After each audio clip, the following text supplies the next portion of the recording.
You ever stopped and wondered how we got here? How a world that once valued family, unity, and responsibility now feels divided, hostile, and disconnected, especially between men and women? The fall of man didn't happen overnight. It wasn't one law, one movement, or one generation that broke things. Somewhere along the line, strength became something to be ashamed of. Discipline was mocked as oppression, and tradition was reframed as backwardness. Men were once measured by what they built, protected, and endured. Now they're measured by how quiet they stay, how much they comply, and how willing they are to apologize for simply existing. A society that discourages its builders, its workers, and its protectors cannot remain stable for long.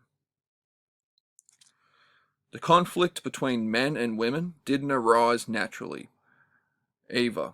It was engineered. Instead of encouraging cooperation, mutual respect, and complementary roles, modern culture thrives on division. Men are told they are the problem. Women are told they are the victims, and both are left confused, isolated, and resentful. Relationships have become transactional. Trust has eroded, and genuine connection has been replaced with algorithms, validation loops, and endless comparison. When you pit the sexes against each other, you don't create equality, you create chaos. And chaos benefits those who want a population distracted, divided, and easy to control. Society now turns its back on men the moment they struggle. Young men are falling behind in education, employment, and mental health are now not seen as a crisis. They are seen as acceptable losses. There are no marches, no campaigns, no safety nets that don't come with shame attached. Men are expected to absorb pressure silently, to self-correct without guidance, and to disappear quietly if they fail. And when they withdraw, society doesn't ask why, it just labels them dangerous, lazy, or broken. That's not progress, that's abandonment. What makes this worse is that we're told this is normal. That this loneliness, this confusion, this resentment is just part of modern life. But it isn't. Humans weren't built for isolation, endless consumption, or being told they have no purpose beyond obedience and pleasure. When men lose their sense of mission, they don't become harmless, they become lost. And a society full of lost men is a society standing on borrowed time. History shows us this again and again. Yet this isn't a message of despair. It's a warning and a call to awareness. The answer isn't hatred, bitterness, or self-destruction. The answer is rebuilding meaning where society has stripped it away. Personal responsibility, discipline, self-respect, and truth still matter, even if they are unfashionable. Strong men don't come from comfort. They come from challenge. And the more the system tries to weaken you, the more important it becomes to resist through self-mastery.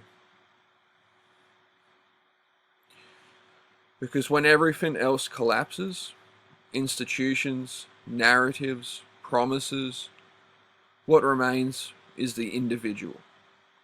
What you chose to believe, how you chose to live, whether you accept a world that tells you you're disposable, or whether you decide to become undeniable. Society may have turned its back, but history has always been written by those who refuse to kneel. What's most dangerous isn't the criticism aimed at men, it's the silence that follows. A silence where no one offers a path forward, no model to aspire to, no framework, no growth. Masculinity hasn't been replaced with something better, it's been left undefined. And when something vital is left undefined, it's filled with extremes, total absence. Men are told what not to be, but never what they should be. That vacuum breeds anger, apathy, and escapism. So men retreat, not because they hate society, but because society no longer has a place for them. They disengage from relationships, they feel hostile from work that offers no dignity, from institutions that speak about them but never to them. You see it in declining marriage rates, falling birth rates, and growing numbers of men choosing isolation over constant judgment. This isn't rebellion, it's resignation. Meanwhile, the system thrives on distraction, endless entertainment, cheap pleasure, and artificial validation are offered as substitutes for purpose. You are encouraged to numb yourself rather than build yourself, to consume rather than create, to argue online instead of improving your life. And the longer you stay distracted, the less likely you are to question, while everything feels hollow despite having more comfort than any generation before you. But here's the truth they don't like saying out loud. Men are still necessary. Order doesn't maintain itself. Infrastructure doesn't appear on its own. Protection, innovation, and leadership don't emerge from being passive. Every stable civilization has relied on men who carried responsibility, not resentment.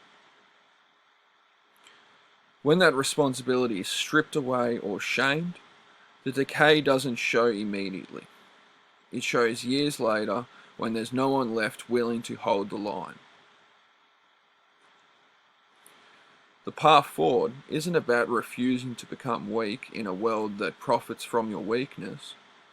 It's about building competence, earning self-respect, and standing firm even when there's no applause for doing so.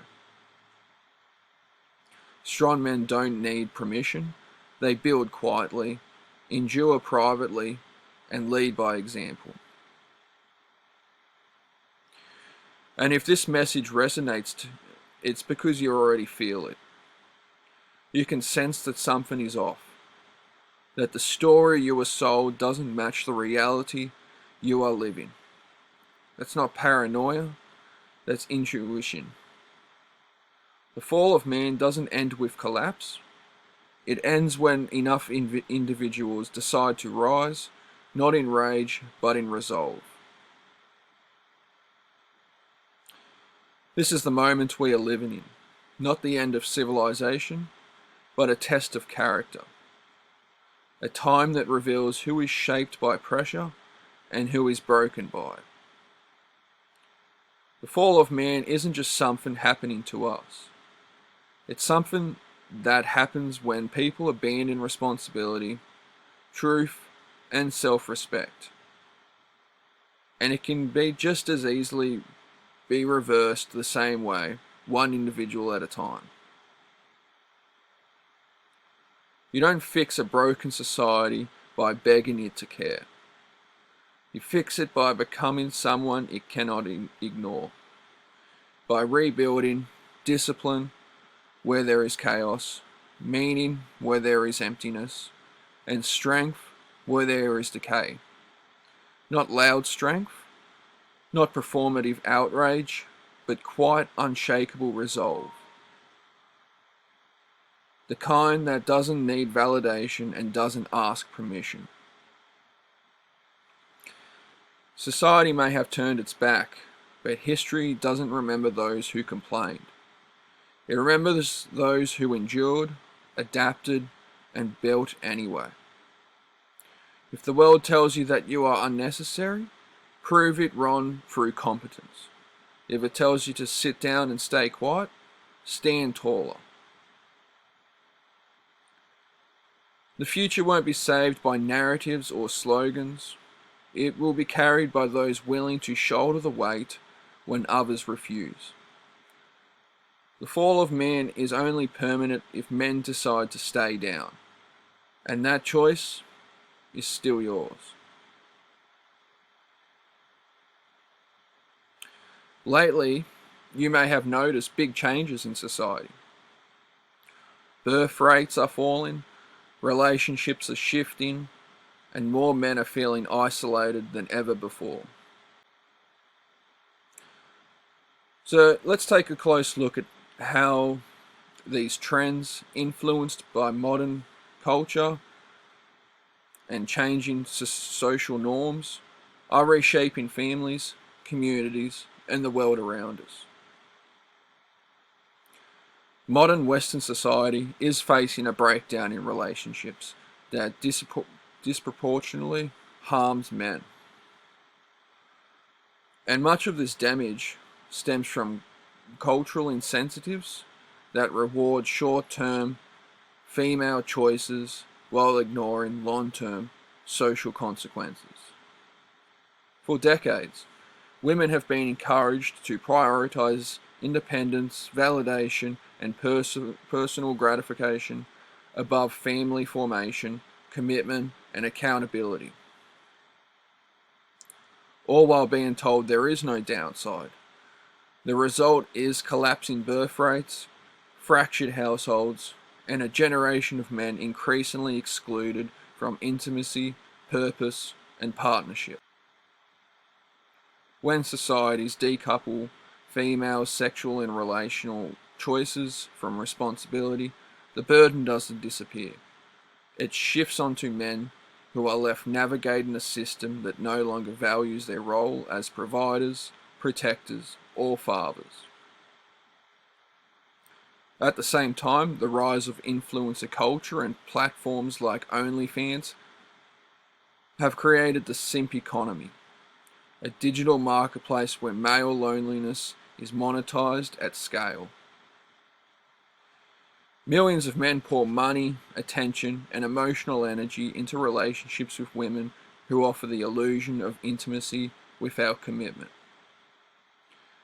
While being openly encouraged to do so, this dynamic doesn't empower men, it weakens them. It conditions men to accept rejection in real life while funding lifestyles that openly mock traditional relationships, marriage, and motherhood. Influencers like Bonnie Blue and similar figures don't just sell content, they sell a worldview where men are consumers, women are brands, and genuine connection is obsolete. The consequences are now visible. A male loneliness epidemic, declining marriage rates, plummeting fertility, and a growing number of men opting out of society altogether. Men are told their standards are oppressive, their expectations are outdated, and their frustrations are invalid. Yet they are still expected to work, pay, comply, and remain silent as the social fabric erodes. This is about acknowledging that a civilization cannot survive when one half is encouraged to indulge endlessly while the other half is shamed. If society continues to reward choices that undermine family, stability, and mutual respect, the collapse we are witnessing isn't accidental, it's inevitable. If Western societies continue down the path of rewarding short-term choices over long-term responsibility, we don't have to look far to see the consequences. Japan is already living them. For nearly a decade, Japan's birth rate has declined year after year, dropping to record low levels not seen since the 19th century. With fewer than 700,000 babies born in 2024, and fertility rates plunging well below the replacement level of 2 children per woman. This demographic collapse isn't just about numbers on a chart, it's reshaping an entire nation's economy, culture, and future. With an aging population and shrinking workforce, Japan faces a shrinking tax base, rising pension and healthcare costs, and fewer young people available to innovate, work, and sustain economic growth. Experts describe the situation as critical, noting that centuries-old projections about population decline are being reached decades earlier than expected. What Japan's experience shows is that once a society reaches a point where significant portions of the population delay or reject marriage and family formation, often because of economic insecurity, cultural incentives that prioritize individual consumption, and fragile male prospects for stable partnerships. The consequences extend far beyond individual choice. They ripple through the economy, tax systems, and national security. For men, especially, this demographic emergency isn't abstract. It translates into fewer potential partners, increased competition for relationships, and a societal setup where male economic and social value is often measured by how much they are willing to support systems that simultaneously reward and reject them. The simp economy, where lonely men funnel resources into parasocial interactions instead of building real families, only deepens the crisis by diverting attention and capital away from community and household formation. When a society devalues traditional partnership and belittles the male role within it, it accelerates the very decline that threatens its sustainability. In Japan and beyond, the lesson is clear. Societies that fail to balance personal liberty with social responsibility, that cheer deregulation of sexual and relational norms, while doing little to support stable families, young fathers, and committed partnerships, risk sinking into demographic and economic rot. And as the Japanese example illustrates, once these trends take hold, reversing them becomes exponentially harder, leaving entire generations of men and women without the social structures that once sustained thriving nations. What we are witnessing is not random, it is not harmless, it is the predictable outcome of a culture that has abandoned balance, responsibility, and long-term thinking. When societies encourage women to prioritize fleeting validation over family, commitment, and legacy, while telling men their loneliness is deserved or irrelevant, the result is social decay. Falling birth rates, fractured relationships, economic strain, and a generation of disengaged men are not bugs in the system, they are features of it. Japan shows us where this road leads, and the West is following closely behind. This isn't about blaming individuals out of spite, it's about recognizing that civilizations survive only when men and women build together, not when one side is incentivized to consume while the other is expected to endure.